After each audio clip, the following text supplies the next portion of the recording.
Gracias, muy amable. Bueno, buenas tardes a todos. Les agradezco la presencia, fundamentalmente la invitación que nos han hecho a través del vicegobernador de la provincia, al honorable Senado de la Nación, de la provincia también. Y bueno, la participación de todos ustedes, que realmente para mí es un lujo poder estar acá y compartir algunas pequeñas reflexiones sobre algunas cuestiones que me parece son las que estamos debatiendo de manera permanente en este último tiempo. Muchos de ustedes ya nos conocen, con Cristian venimos recorriendo un poco toda la provincia y algunos lugares más, tratando de llevar algún tipo de capacitación en este sentido, y me parece una buena oportunidad para reflexionar. 15 minutos es muy poquito, Cristian apenas pudo hablar de algún tema dogmático que queríamos abordar. Yo voy a tratar de abordar otro de los temas puntuales que me parece que son los que más en boga está hoy, sobre todo en cuanto a la interpretación que nosotros entendemos, los operadores no terminamos de entender bien. Parecería que los dos institutos más novedosos en la ley de juicio por jurado, ya ir directamente al hueso de la cuestión, ¿sí? Son la audiencia de selección de jurados, un poco lo que acaba de hablar Cristian, y esto de las instrucciones, ¿no? ¿Qué es esto de las instrucciones? A mí me gustaría detenerme especialmente para poder tratar de desmitificar un poco esto de los jurados legos no pueden aplicar el derecho porque no lo conocen, ¿sí? Esa es una de las primeras críticas que se le hace a este sistema. Y me parece que de alguna manera, si nosotros pudiéramos explicar bien de qué se tratan las instrucciones, cómo funciona esto, me parece que podríamos empezar a entender un poco mejor que en realidad aplicar el derecho, si yo se lo explico muy bien a una persona que no es abogada, tranquilamente lo puede resolver, porque no deja de ser ni más ni menos que una cuestión de sentido común. Los jueces, en nuestra experiencia cotidiana, lo que hacemos es, tenemos algunos conocimientos especiales, a partir de ahí, bueno, aplicamos sentido común. ¿Pero por qué? Simplemente porque conocemos algunas reglas, o deberíamos conocerlas, pero las aplicamos en consecuencia.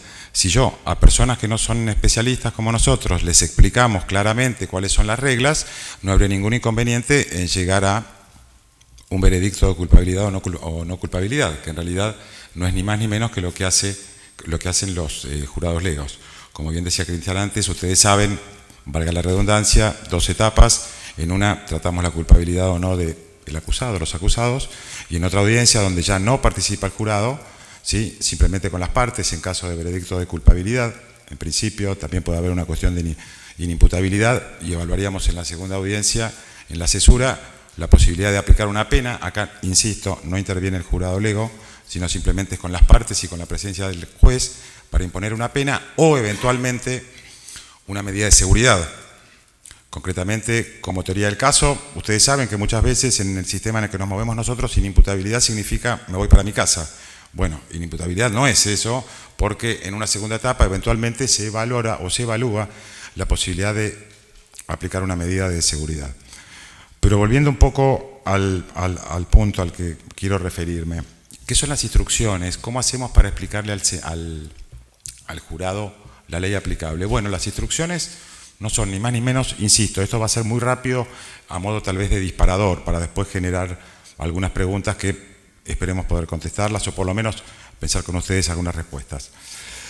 Las instrucciones son el mecanismo mediante el cual el jurado lego toma conocimiento del derecho aplicable, ¿sí? No solo del derecho sustantivo, sino también de otras cuestiones.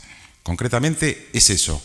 Las instrucciones se van construyendo a lo largo de todo el juicio, antes que termine el debate, con las partes, y las termina decidiendo el juez. Concretamente, para pasar en limpio, para un ejemplo que se entienda.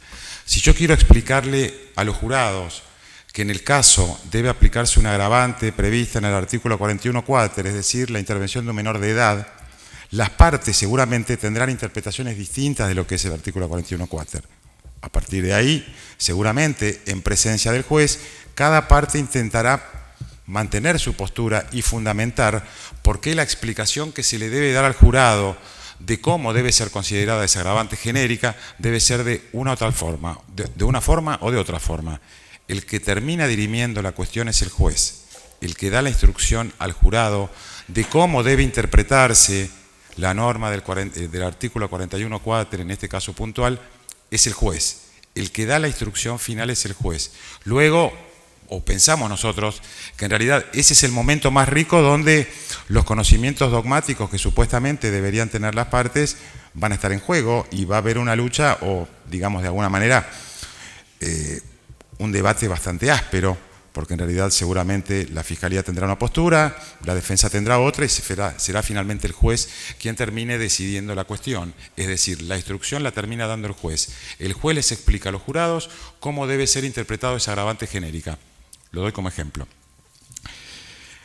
¿Qué son las instrucciones entonces, además de la aplicación del derecho en el caso concreto? Yo anoté algunas pequeñas cuestiones como disparadores. Primero, se le explica al jurado por escrito, se les da por escrito, los jurados se quedan con esto, cuál es la función del jurado, es decir, cuál va a ser su actividad. Piensen ustedes que son 12 personas que llegan a un lugar donde les dicen que van a ser jurados, pero no saben lo que tienen que hacer. Bueno, no solo se les lee, sino que además se les da por escrito cuál es la función, para qué están ahí, qué es lo que tienen que hacer, cómo deben comportarse.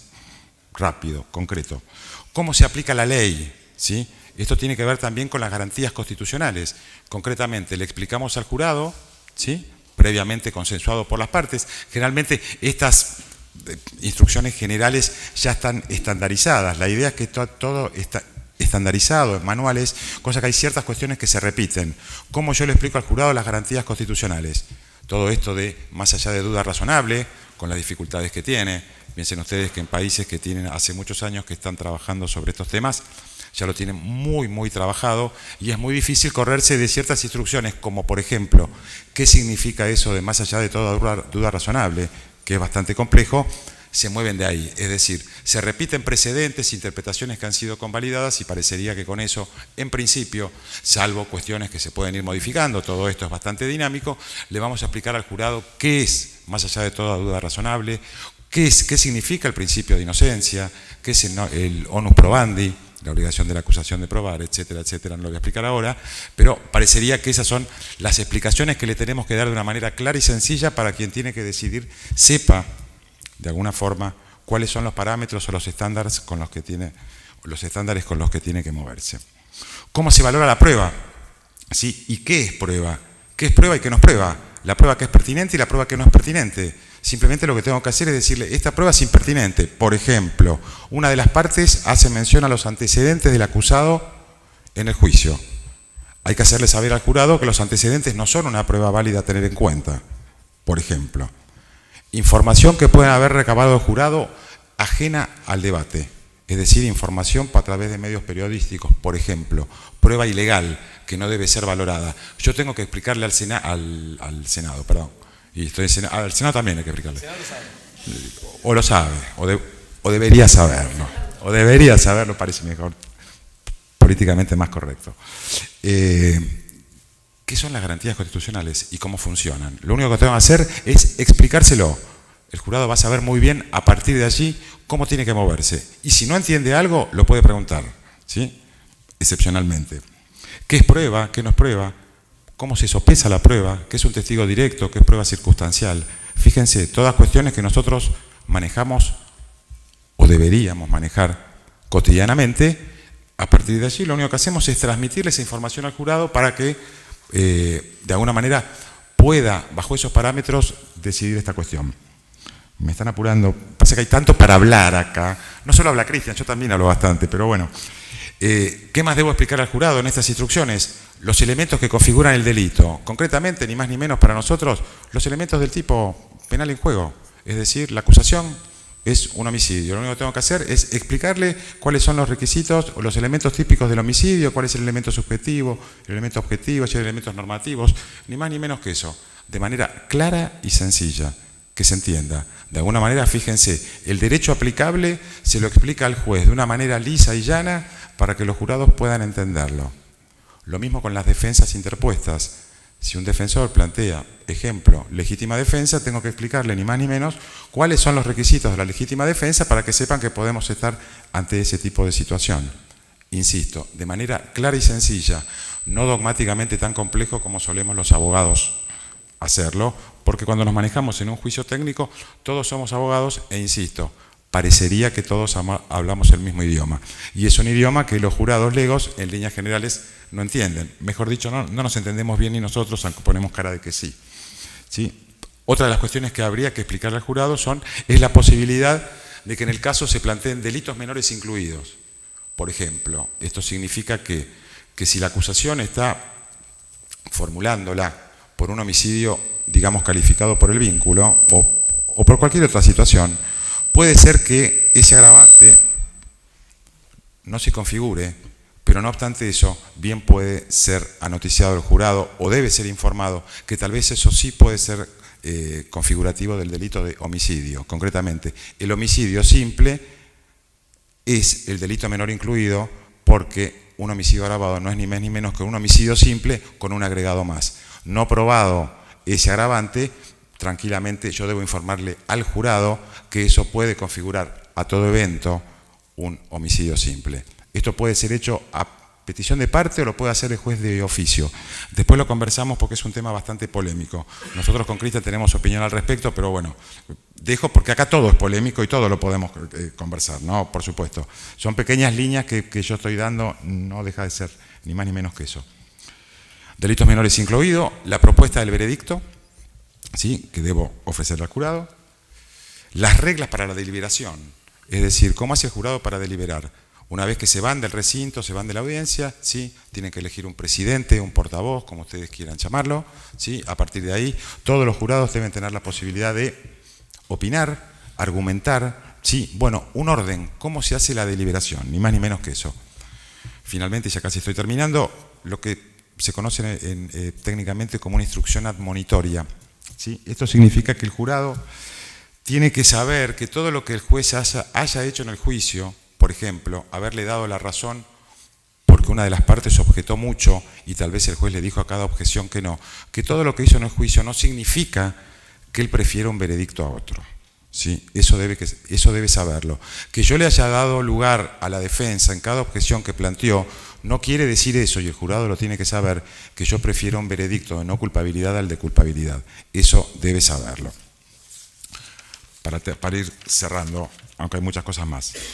Concretamente, el juez explica las cuestiones jurídicas y estas reglas. A partir de ahí se configura concretamente lo que se conoce como el fallo motivado. Acuérdense que acá no hay que dar razones. El fallo motivado no es ni más ni menos que las instrucciones, todas estas instrucciones y el veredicto. Ni más ni menos que eso. Algo más.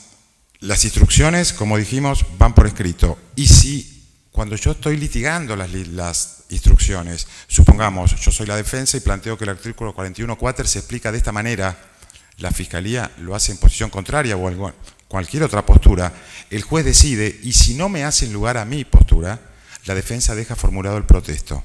¿Por qué? Porque eventualmente en caso de condena, en caso de culpabilidad, ¿sí?, yo tengo ya formulado, hay una reserva para generar un agravio, y ese agravio tendrá que hacer que yo demuestre ante un tribunal superior que de haberle explicado el caso de esta manera, la situación podría haber sido distinta. Como para terminar, esto de las instrucciones, el derecho aplicable al caso surge entre la interacción del juez que explica el derecho y el jurado que decide. Hay una estrecha colaboración entre el juez y el jurado y además con las instrucciones, ¿sí?, el acusado y la gente conoce porque una persona puede ser condenado y eso habilita legalmente la posibilidad de recurso. Creo que hay muchísimas cosas más para hablar, podríamos seguir conversando un rato más, pero bueno, creo que estoy en tiempo, así que bueno, les agradezco mucho la deferencia. Me sobró un minuto. Gracias.